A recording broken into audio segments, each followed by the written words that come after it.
மறக்காத எங்க சேனலை லைக் பண்ணுங்க, ஷேர் பண்ணுங்க, சப்ஸ்கிரைப் பண்ணுங்க. ராஜி, இன்னைக்கு என்ன செய்ய போற? அவரைக்கொட்டை கத்திரிக்காய் குழம்பு செய்ய போறியா? ஓகே, பார்க்கலாமே. வடை சட்டியில எண்ணெய் ஊற்றி வச்சிருக்கேன். வடை சட்டியில என்ன இருக்குது? பூண்டு ஒரு 3 பல் தட்டி வச்சிருக்கேன். ஓ அப்படியா? அதுக்கப்புறம் கொஞ்சமா சின்ன வெங்காயம், ஒரு தக்காளி பொடியா அரிஞ்சு சேர்த்துக்கலாம்.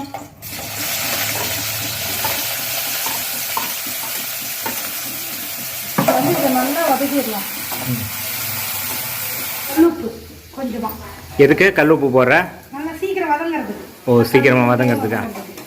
ஓகே.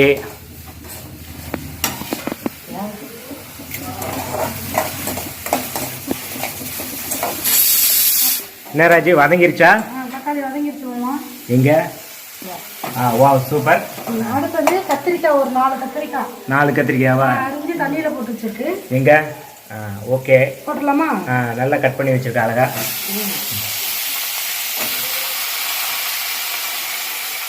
கத்திரிக்காய் சேர்த்தோம்னா ஒரு கிளறி விட்டு மஞ்சள் தூள் சேர்த்துக்கலாம். அடுத்தது மஞ்சள் தூளா? சரி, போடுங்க.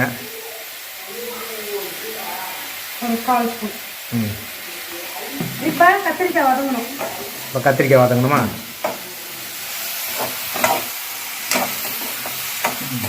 கத்திரிக்காய் வதங்கிட்டு அப்படியா?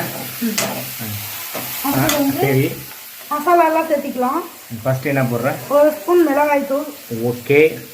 காரம் உங்களுக்கு எந்த அளவுக்கு வேணுமோ அந்த அளவுக்கு போட்டுக்கோங்க. அடுப்பை சிம்மில் வச்சுக்கலாம். அடுத்தது கொத்தமல்லி தூள். எத்தனை ஸ்பூன் போடணும்? 3 ஸ்பூனா? 1 2 3.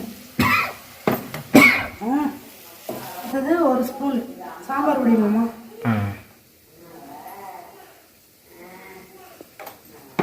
மசாலாலாம் கத்திரிக்காயோட மிக்ஸ் ஆயிடுச்சு. தெரியுதா மாமா? நல்லா தெரியுதுப்பா. ரொம்ப வரன்னு இருக்கனால தண்ணி ஊற்றுறியா?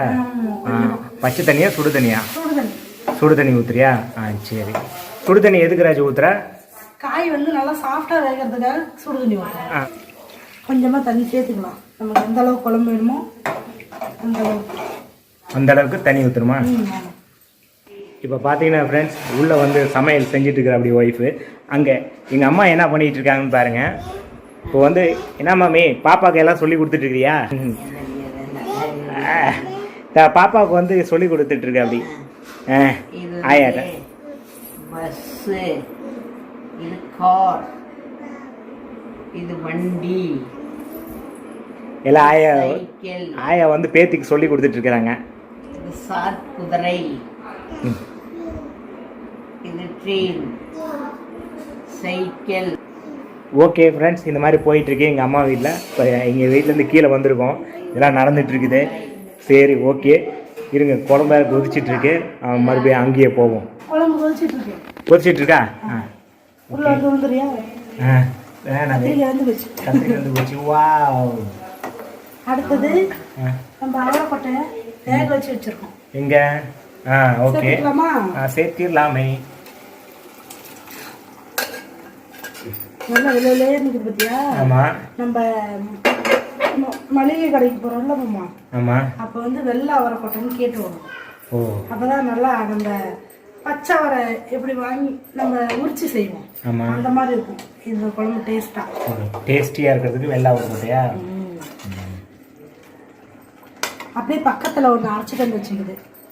தேங்காய் கொஞ்சமாக 1 தக்காளி போட்டு அரைச்சி வச்சுருக்கோம். எதுக்குன்னா குழம்பு வந்து நல்லா டேஸ்ட்டாக இருக்கும், குழம்பு கெட்டியாகவும் இருக்கும்.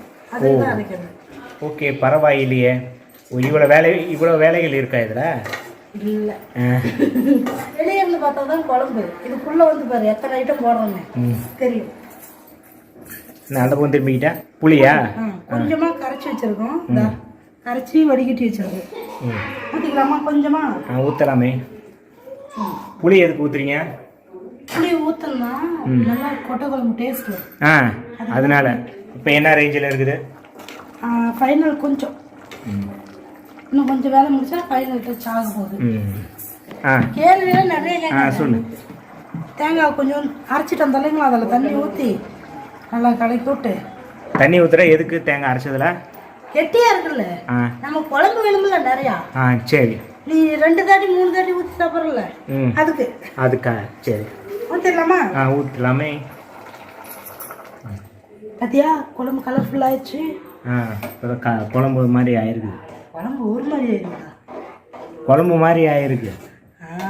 ம் ஓகே, இது கொதிக்கட்டும். ம் என்ன ராஜி அந்த பக்கம் ஒரு அடுப்பு பற்ற வைக்கிறா? குழம்பு தாளிக்கணும்ல. ஓ தாளிக்கணுமா? அதுக்கு ம் வெங்காயம், பூண்டு, ஒரு 4 பல்லு பூண்டு இடித்து வச்சுருக்கோம், ம் கருவேப்பிலை, ஒரு 5 வரமிளகா, ம் அப்புறம் வந்து எண்ணெய் ஊற்றி சீரகம், ம் கடுகு எல்லாம் போட்டு தாளிச்சது, சாம்பார் பொடி போட்டு நல்லா வதக்கி விட்டு இதில் எடுத்து கொட்டணும். எதில்? குழம்புல எடுத்து குழம்புல எடுத்து கொட்டினோம்னா சூப்பரான டேஸ்ட் வரும். குழம்பு என்னவா வரும்?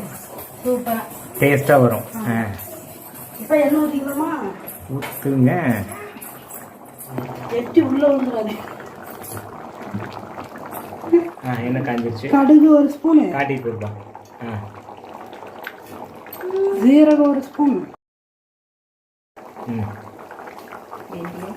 வெந்தயம் வந்து ஒரு 5-6. இப்போ சிம்மில் வச்சுக்கலாமா? அடுத்தது கடுகு பொரிஞ்ச உடனே இப்போ வந்து 4 பல்லு பூண்டு தட்டி வச்சிருக்கோம்ல, காட்டு. ஆ அதை போடணுமா? இரு கடுகு பொரியும். கடுகு பொரிஞ்சிருச்சு. 4 பூண்டு, கருவேப்பிலை, கருவேப்பிலையா? வெங்காயம் காட்டி போடுங்க. ஆ சின்ன வெங்காயமா? சின்ன வெங்காயம் பொடியாக இருந்துச்சு. அடுத்தது வதங்கினதுக்கப்புறம் இல்லை இப்பயே மிளகாவும் போட்டுடலாம். ஆ சரி போடுங்க. வரமிளகா ஒரு 5. ஆ இந்த குழம்புல யூஸ் பண்ண கரண்டியே இதுக்கு யூஸ் பண்ணிக்கலாம். வதக்குறீங்களா? வெங்காயம் வதங்கிட்டு இருக்குமா? ஆ இங்கே ஆ ஓகே ஃபைன். ஆமாம் வதங்கிட்டு இருக்குது. வதங்கினதுக்கப்புறம் ஒரு ஸ்பூன் சாம்பார் பொடி போடணும். ஓ சாம்பார் பொடி போடணுமா? 1 ஸ்பூன் சாம்பார் பொடி. ம் என்ன திடீர்னு சாம்பார் பொடி எதுக்கு? ஆமாம், குழம்பு தாளிச்சா சாம்பார் பொடி போட்டு செஞ்சால் தான் அவ்வளோ சூப்பராக இருக்கும். டேஸ்டியோ டேஸ்டி. அடுப்பு ஆஃப் பண்ணிடலாமா? பண்ணிடுங்க. அடுப்பு ஆஃப் பண்ணிட்டு இந்த தாளிச்சதை இந்த குழம்போட சேர்த்துக்கலாம்.